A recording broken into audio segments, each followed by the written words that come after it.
బాగుగా చేసి ఉన్నాడు. చెవిటివారు వినున్నట్లుగాను, మూగవారు మాట్లాడినట్లుగాను చేయుచున్నాడని చెప్పుకొని అపరిమితముగా ఆశ్చర్యపడి. Praise the lord. హల్లెలూయా. ప్రభునందు ప్రేమైన సహోదరి సహోదరులారా, దేవుని సన్నిధిలోనికి చేరి వచ్చిన మీ అందరికీ కూడా శుభములు, వందనాలు తెలియపరుస్తున్నాం. మరి మీరెంతో ధన్యులు. ఎక్కడ నా నామమున 2-3 కూడి ప్రార్థిస్తారో అక్కడ నేనుంటానన్నాడు. ప్రభు మన మధ్యన ఉన్నాడు. ప్రభు మనతో ఉన్నాడు. మనం స్తుతిస్తున్నప్పుడు, ఆరాధిస్తున్నప్పుడు ఆయన ఎంతగానో ఆనందించాడు. మన మధ్యన ఆయన ప్రసన్నతను మనం అనుభవించాం. అంతేకాదు, ఆరాధిస్తూ ఉన్నప్పుడు దేవుడు నాతో మాట్లాడాడు. సంఘములో ఉన్న బిడ్డల యొక్క దారిద్ర్యాన్ని నేను తీసివేస్తానని. హల్లెలూయా. మిమ్మల్ని గొప్ప సంపన్నులుగా చేయడానికి ప్రభు శక్తివంతుడైన దేవుడని నేను మీకు తెలియజేస్తున్నాను. ఇంతవరకు మనం దేవుని యొక్క వాక్యంలో చదువుకున్నాం. మార్క్స్ వార్త 7వ అధ్యాయం 37వ వచనంలో ఆయన సమస్తమును బాగు చేసెను. అందరూ చెప్దామా ఒకసారి? ఆయన సమస్తమును బాగు చేసెను. ఆయన సమస్తమును బాగు చేసెను. సమస్తము బాగు చేసినంటే అన్ని విధాలుగా మానవులను దేవుడు బాగు చేస్తూ ఉన్నాడు. యేసుక్రీస్తు ప్రభువారు ఈ భూమి మీదకి నరావతారిగా ఎందుకు వచ్చాడంటే అన్నిటినీ బాగు చేయడానికి, మనుషులందరినీ బాగు చేయడానికి, పరిస్థితులన్నిటినీ, అనానుకూల పరిస్థితులన్నిటినీ అనుకూల పరిస్థితులుగా మార్చడానికి, సాతాను రాజ్యము కూలదోసి దైవరాజ్య స్థాపన చేయడానికి యేసుక్రీస్తు ప్రభు ఈ లోకానికి వచ్చాడు. హల్లెలూయా, హల్లెలూయా. ఆయన నశించిన దానిని వెదకి రక్షించడానికి ఈ లోకానికి వచ్చాడు. పాపులను ప్రేమించి, క్షమించి, వాళ్ళను రక్షించి పరలోక రాజ్యానికి వారసులుగా చేయడానికి ఈ లోకానికి వచ్చాడు. ప్రభునందు ప్రియులారా, ఆయన సమస్తమును బాగు చేసే దేవుడని. ఒక్క సమస్యను కాదు, ఒక్క బాధను కాదు, ఒక ఇబ్బందిని కాదు, ఒక రోగాన్నే కాదు, ఆయన అన్నిటినీ బాగు చేయగలడు. మానవుల్లో ఉన్న శరీరమును ఆయన బాగు చేయగలడు. మానవుల్లో ఉన్న హృదయమును బాగు చేయగలడు. మానవుల్లో ఉన్న ఆ జీవాత్మను కూడా శక్తివంతంగా చేయగలడు. ప్రాణము, ఆత్మ, మనస్సు, ఈ 3 మనలో ఉన్నాయి. ఈ 3 పాడైపోయినటువంటి మానవుని మనస్సును, పాడైపోయినటువంటి మానవుని దేహాన్ని, పాడైపోయినటువంటి మానవుని యొక్క ఆత్మను, కలుషితమైపోయినటువంటి మానవుని యొక్క ఆత్మను శుద్ధీకరించడానికి, పవిత్రపరచడానికి, బాగు చేయడానికి ఆయన ఈ లోకానికి వచ్చాడు. ఆయన బోధ తెలియని మనకు బోధించడానికి వచ్చాడు. దేవుని రాజ్యం అంటే ఏమిటో, నరకం అంటే ఏమిటో మనకు తెలియజేయడానికి వచ్చాడు. పరలోకం అనేది ఒకటి ఉంది, పాతాళం అనేది ఒకటి ఉంది, ఆ రెండింటిని గురించి మనకు వివరణ చేయడానికి కూడా ఆయన ఈ లోకానికి వచ్చాడు. మనకు తెలియని అనేకమైన సంగతులు, మనం గ్రహించలేని అనేకమైన సంగతులు ఆయన మనకు బోధించాడు. ఒకసారి యేసుక్రీస్తు ప్రభువారు ఆయన శిష్యులు ఒలివ కొండ మీద ఉన్నారు. కొండ మీద ఉన్నప్పుడు ప్రజలు తెలుసుకున్నారు, ఫలానా కొండ మీద యేసయ్య ఉన్నాడు, వెళ్దామని చెప్పి జనులందరూ కూడా తండోపతండాలుగా అనేక మంది, దాదాపుగా నా ఊహను బట్టి చెప్పగలను, దాదాపుగా 15-20 వేల మంది అక్కడికి చేరి వచ్చారు. ఎందుకు వాళ్ళు వచ్చారంటే, యేసు ప్రభు బోధించే బోధ ఆశ్చర్యకరంగా ఉంది. ఆయన చెప్పే మాటలు వింటూ ఉంటే మనుషులకు సంతోషం కలుగుతుంది, నెమ్మది కలుగుతుంది, ప్రశాంతత కలుగుతుంది.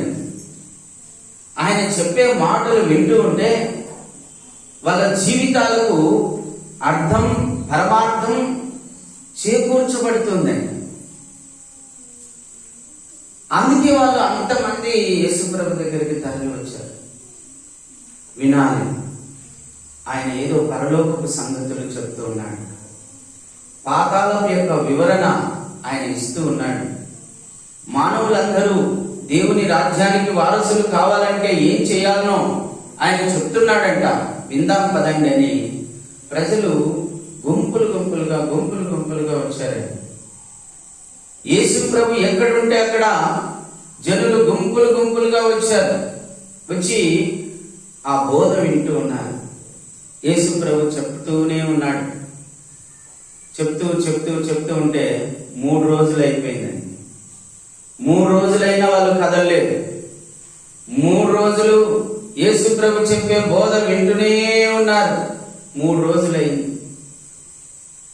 అయినా వాళ్ళు కదలలేదు. మనం 2 గంటలు వింటాం అనుకోండి, ఇంకా అంతకంటే ఎక్కువ చెప్పినాం అనుకో, ఈయనేం పాస్టర్ పై ఇంతసేపు చెప్తాడు, ఇదేం ప్రార్థన నాయన. మా ఊర్లో 5 గంటలకు పోతే 5:15, 5:30కు అయిపోతుంది. అర్ధగంట, గంట ప్రార్థన అంటే ఇదేంటి 2 గంటలు 3 గంటలు అని సనుగులు గొనుగులు చేసే వాళ్ళు చాలా మంది ఉంటారు. కానీ వాళ్ళు 3 రోజులు విన్నారండి యేసు ప్రభు మాటలు. ప్రభు చెప్తూనే ఉన్నాడు, ఆత్మ విషయమై దీనులైన వారు ధన్యులు, పరలోక రాజ్యము వారిది. నీతి కొరకు ఆకలి దప్పులు గలవారు ధన్యులు, కనికరము గలవారు ధన్యులు, వారు కనికరమును పొందుదురు. ఇలాగ చెప్తూనే ఉన్నాడండి. నా నిమిత్తము జనులు మిమ్మల్ని నిందించి హింసించి మీ మీద అబద్ధ మాటలల్లా పలుకున్నప్పుడు మీరు ధన్యులు. ఈ ప్రజలు మనల్ని తిడితే మనం ధన్యులు అంటాడు. ఈ ప్రజలు మనల్ని ఎప్పుడైతే తిడతారో, ఎప్పుడైతే మనల్ని దూషిస్తారో, ఎప్పుడైతే మన మీద నిందలు వేస్తారో, ఎప్పుడైతే మనల్ని అవమానంగా చూస్తారో, ఎప్పుడైతే మనల్ని చిన్న చూపు చూస్తారో, అప్పుడు మనం ధన్యులమంట, ఆశీర్వదించబడతామంట. నిజంగా యేసు ప్రభువుని నమ్మినాక నా బంధువుల దృష్టిలో నేను హీనాతిహీనంగా చూడబడ్డాను. వాళ్ళు నన్ను అసహించుకున్నారు, వాళ్ళు నన్ను దూషించారు, వాళ్ళు నన్ను చిన్న చూపు చూశారు.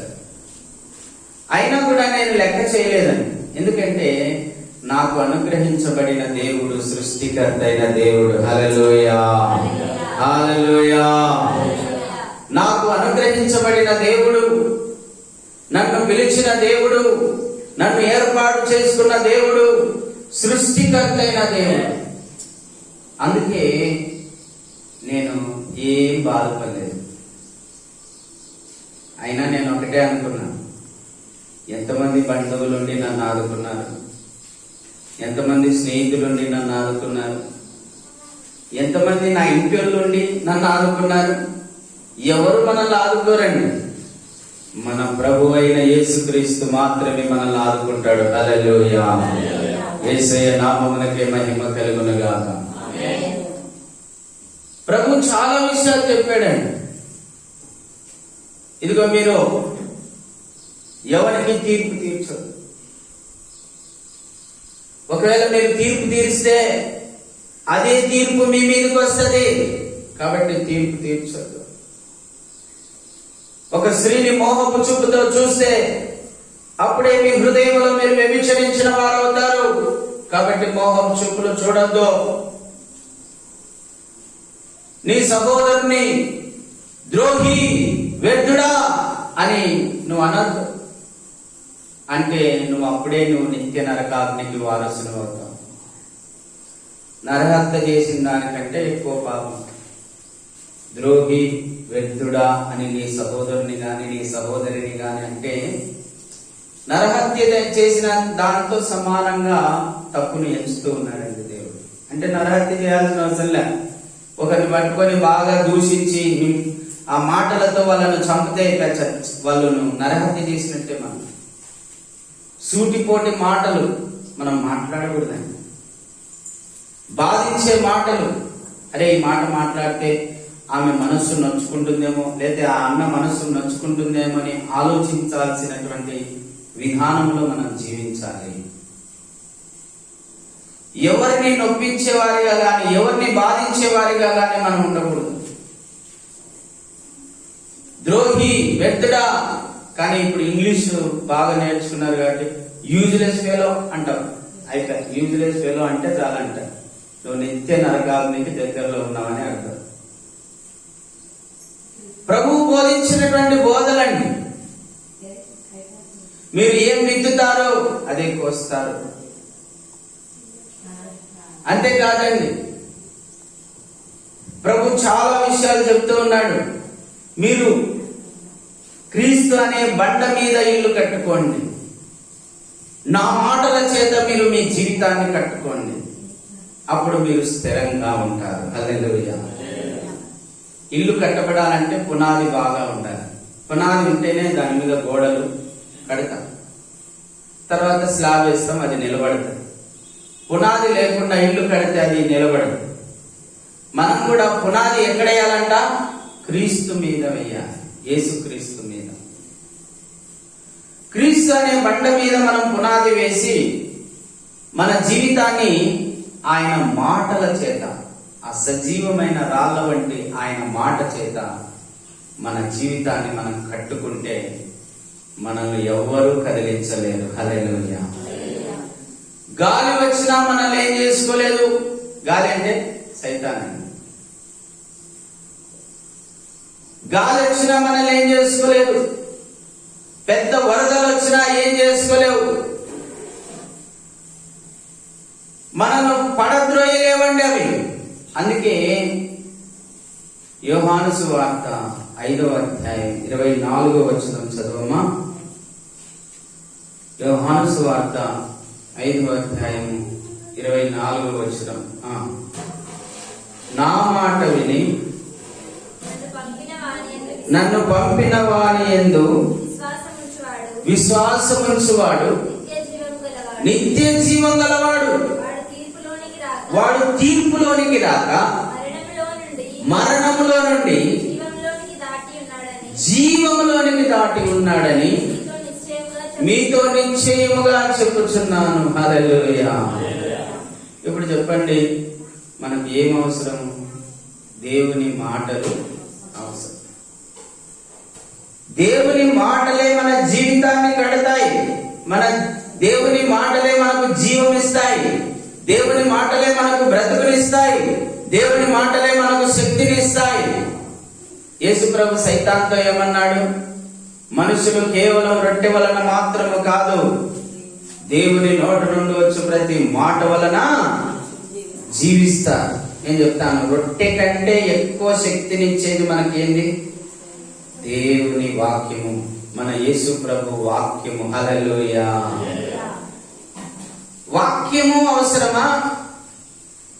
ఇప్పుడు మనకు వాక్యం అవసరము అని లేఖనం చెప్తూ ఉంది, దేవుడు చెప్తూ ఉన్నాడు. మరి వాక్యం వినడానికి శ్రద్ధగా వస్తున్నామా? ఎప్పుడు వస్తున్నాం?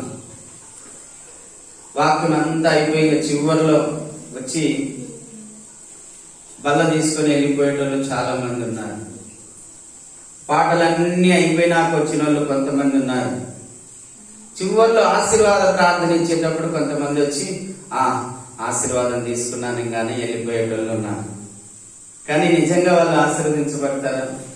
నిజంగా దీవించబడతారా? నిజంగా వాళ్ళ జీవితాలు కట్టబడతాయా? లేదండి. దేవుని మాటలు వినాలి, దేవుని మాటలు చదవాలి, యేసు ప్రభు మాటలు వినాలి, యేసు ప్రభు మాటలు చదవాలి. మత్తయి సువార్త, మార్కు సువార్త, లూకా సువార్త, యోహాను సువార్తలో ఉన్న ఆయన మాటలు మన హృదయంలో ముద్ర వేయబడాలి. ఆ మాటలు మనల్ని బ్రతికిస్తాయి, ఆ మాటలే మనల్ని జీవింపచేస్తాయి. ప్రభు మాటలు మనకు అవసరం. మత్తయి సువార్త 7వ అధ్యాయం 24వ వచనం చదవండి.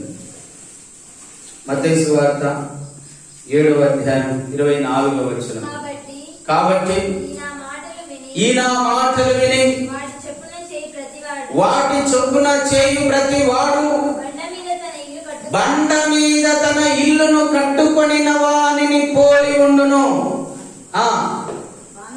వాన కురిసెను, వరద వచ్చెను, గాలి విసిరి ఆ ఇంటి మీద కొట్టెను, గాని దాని పునాది బండ మీద వేయబడెను గనక అది పడలేదు. హల్లెలూయా. ఎవరు పడండి? మనమే. మనం పడిపోకుండా ఉండాలి అంటే యేసయ్య మాటలు మన హృదయంలో ఉండాలి. అందుకే నేను ఎప్పుడు చెప్తూ ఉంటాను, అభిషేక్తిని సంఘంలో ఉన్న బిడ్డలకు, మీరు ప్రతిరోజు బైబిల్ చదవాలి, ప్రతిరోజు టీవీలో వాక్యం వినాలి, ప్రతి ఆదివారం ప్రతి శుక్రవారం సంఘానికి రావాలి, ప్రతిరోజు వాక్యాన్ని ధ్యానించాలి, ప్రార్థించాలి, స్తుతించాలి, ఆరాధించాలి. ఉదయం లేచి దగ్గర నుంచి పడుకునేంత వరకు కూడా మీరు ప్రభువును ప్రార్థిస్తూ స్తుతిస్తూ ఆయనతో సంబంధం కలిగి ముందుకు వెళ్తూ ఉండాలని చెప్తూ ఉంటానండి. అలా వెళ్తూ ఉంటే మన జీవితంలో గొప్ప సంతోషము, గొప్ప ఆనందాన్ని మనం అనుభవిస్తాం. హల్లెలూయా. నేను ఈరోజు ఇంత సంతోషంగా, ఆనందంగా, ధైర్యంగా, విశ్వాసంగా ఉన్నాను అంటే ఉదయం లేచిన దగ్గర నుంచి పడుకునేంత వరకు ప్రభువును ప్రార్థిస్తూ స్తుతిస్తూ ఆరాధిస్తూ ఆయన వాక్యాన్ని ఎత్తి పట్టుకొని ప్రార్థన చేస్తూ ముందుకెళ్తూ ఉంటానండి. నడుస్తున్నా, కూర్చున్నా, పని చేస్తున్నా, ఏదైనా పని చేస్తున్నా కూడా ప్రభువుని స్తుతిస్తూ ప్రార్థిస్తూ ఉంటాను. అలా ఉండడం ద్వారానే నాకు ప్రభువు తన ఆత్మతో నింపి సంతోషంగా, ఆనందంగా జీవించే కృపను నాకు ఇచ్చాడు. హల్లెలూయా. ఆయన మాటలే మనల్ని స్థిరపరిచేటివి, మన జీవితాలను స్థిరపరిచేటివి ఆయన మాటలు. అందుకే 3 దినాలు ఆయన ప్రసంగం చేశాడండి. 3 దినాలు చాలా చక్కని మాటలని. ప్రార్థన ఎలా చేయాలో కూడా నేర్పించాడు. మీరు గదిలోనికి వెళ్ళి తలుపు వేసుకొని రహస్యమందున్న మీ తండ్రికి వినబడినట్లు ప్రార్థన చేయండి. చేస్తున్నారా? గదిలోకి వెళ్ళాలంటేనే భయం మనకి. ఎవరైనా 10 మంది ముందర ప్రార్థన చేయమంటే చేస్తాం, కానీ గదిలోకి వెళ్ళి ఒంటరిగా ప్రార్థన చేసుకుంటే చాలా మంది భయపడతారు. కానీ బైబిల్ వాక్యంలో ప్రభు ఏం చెప్తున్నాడు? ప్రభు చెప్పిన మాటలు ఇక్కడ రాయబడినాయి. ప్రభు చెప్పిన మాట ఏంటంటే, మీరు గదిలోనికి వెళ్ళి తలుపు వేసుకొని రహస్యమందున్న ఆ తండ్రికి వినబడినట్లుగా ప్రార్థన, ప్రభువుకు వినబడేటట్లుగా, మన ప్రభు అయిన యేసుక్రీస్తుకు వినబడేటట్లుగా మనం ప్రార్థన చేయాలి. అలా ప్రార్థన చేస్తే తప్పకుండా నీకు జవాబు వస్తుంది. హల్లెలూయా. దాన్ని మనం ఏమంటాం? ఏకాంత ప్రార్థన. అందుకే దేవుడు మనకు ఒకటి ఏకాంత ప్రార్థన గదినిచ్చాడు. ఇంకా రాబోయే దినాల్లో 7 ఏకాంత ప్రార్థనా గదులు ఉండాలి మనకు. ఇంకా 6 నిర్మించాలి. అలాగూ ప్రార్థనా గదుల్లోకి వెళ్ళి విశ్వాసులు ఏకాంతంగా ప్రార్థన చేస్తూ ఉన్నప్పుడు దేవుని శక్తితో నింపబడతారు, వాళ్ళు క్షమించబడతారు, మనోనేత్రాలు వెలిగించబడతాయి. తేటగా దేవునితో సంబంధం కలిగి జీవిస్తారు. వారి ముఖ తేజస్సు మారిపోతుందండి. యేసుక్రీస్తు ప్రభు వారు కొండ మీదకి వెళ్ళి ఏకాంతంగా ప్రార్థన చేశాడు. ఆయన ముఖ తేజస్సు మారిపోయింది. ఆయన వస్త్రాలు దగదగా మెరిశాయి. హల్లెలూయా. ఏకాంత ప్రార్థన ద్వారా మీరు రూపాంతరం చెందుతారు. ఏం పొందుతారమ్మా? రూపాంతరం. అంటే మీ జీవితం మారిపోతుంది. ఏకాంత ప్రార్థన ఎవరి జీవితంలో అయితే ఉంటుందో వాళ్ళు రూపాంతరం చెందుతారు. దేవుని పోలికలోనికి, దేవుని స్వరూపంలోనికి, దేవుని యొక్క గుణ లక్షణాల్లోనికి, దేవుని యొక్క మూర్తిమంతంలోనికి వాళ్ళు మారుతారు. హల్లెలూయా. అంతే కదండి. మనం రోజు తాగుబోతుతో తిరిగామనుకోండి, మనకు కూడా ఆ వాసన చూసి చూసి మనకు కూడా తాగాలనిపిస్తుంది. తాగుతాము, త్రాగుబోతులం అయిపోతాం. రోజు సిగరెట్ తాగేమంతా సహవాసం చేసామనుకోండి, ఆ వాసన చూసి చూసి చూసి ఆ పొగ పీల్చి పీల్చి మనం కూడా తాగాలనిపిస్తుంది. మనం కూడా తాగుతాం.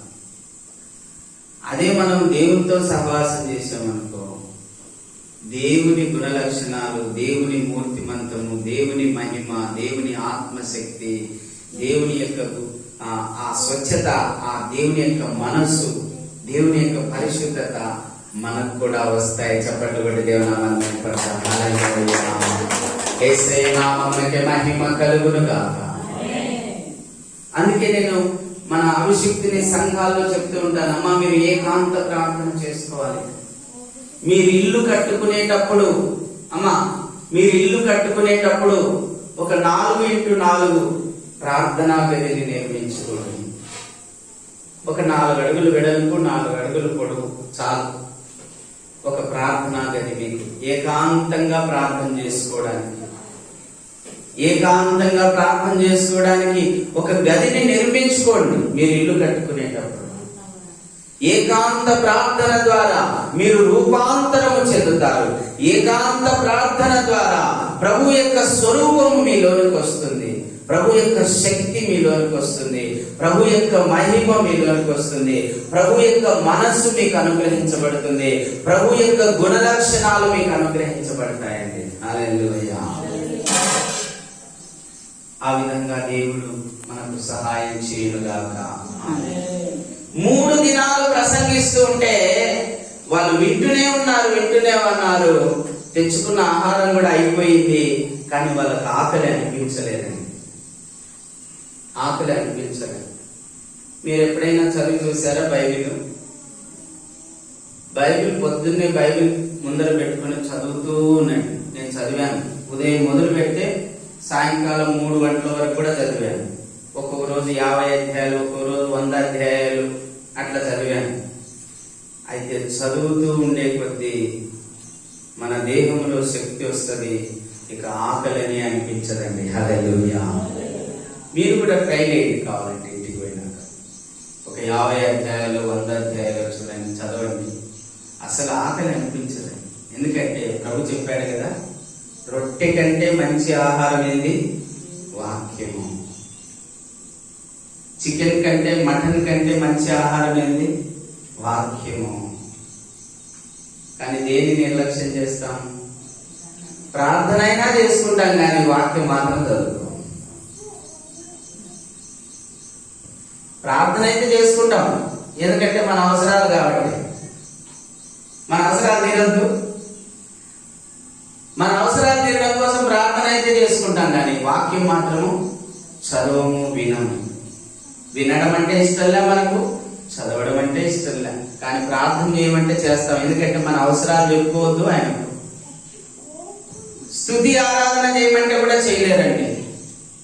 ఇప్పుడు ఇది మనం సంఘం ప్రారంభించి అనేక సంవత్సరాలైంది. అమ్మ స్తుతులు చెల్లించండి, ప్రభుకు స్తోత్రాలు చెల్లించండి అంటే ప్రార్థన చేస్తారు చాలా మంది. ప్రార్థన వేరు, స్తుతి ఆరాధన వేరు.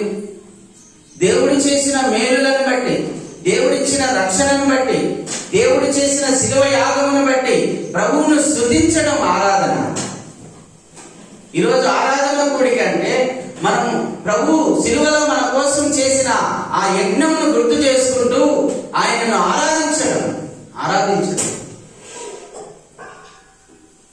ప్రభునందు ప్రియులారా, 3 దినాలు అయిపోయింది.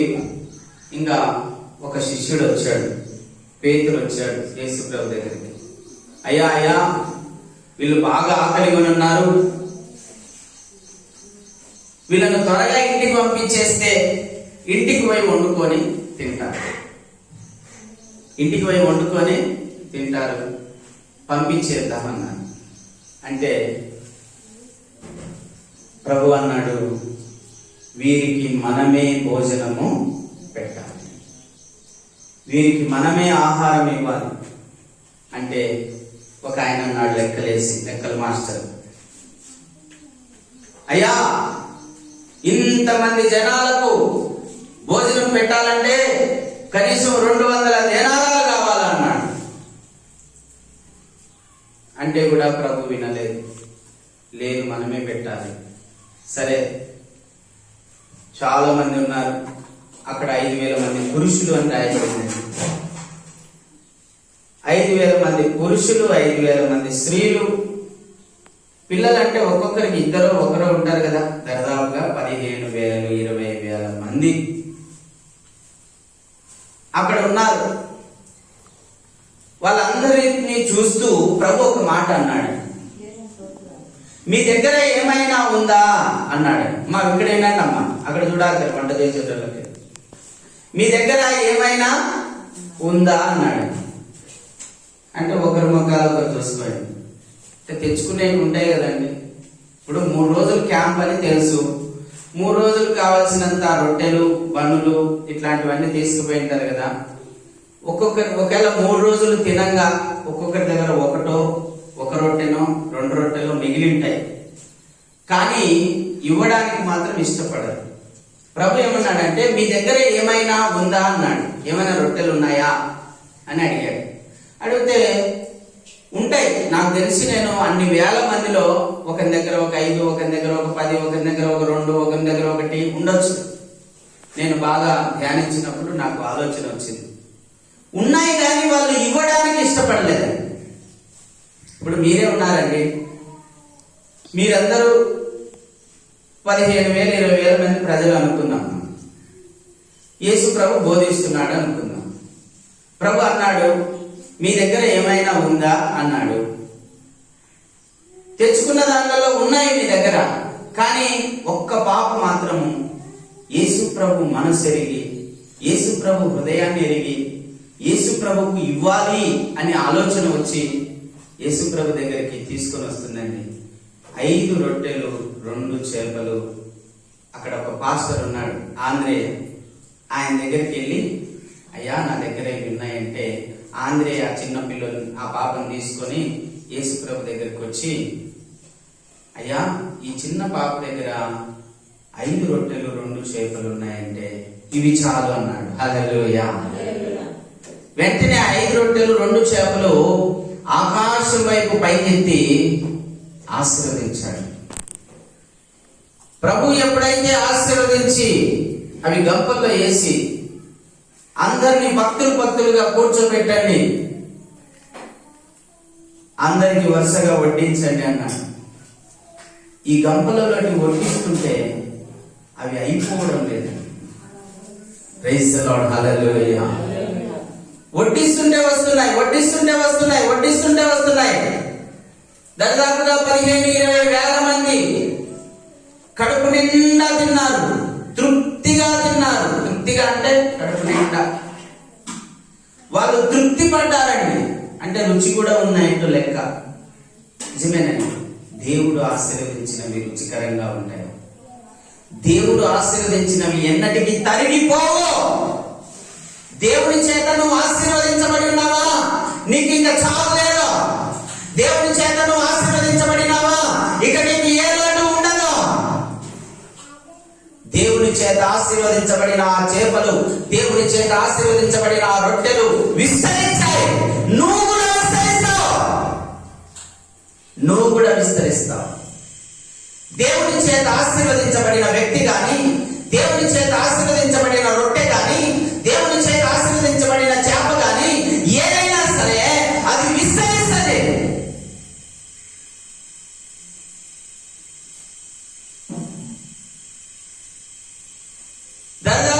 20,000 మంది తిన్నాక కూడా మిగిలిన ముక్కలు, కింద పడిన ముక్కలు ఏరితే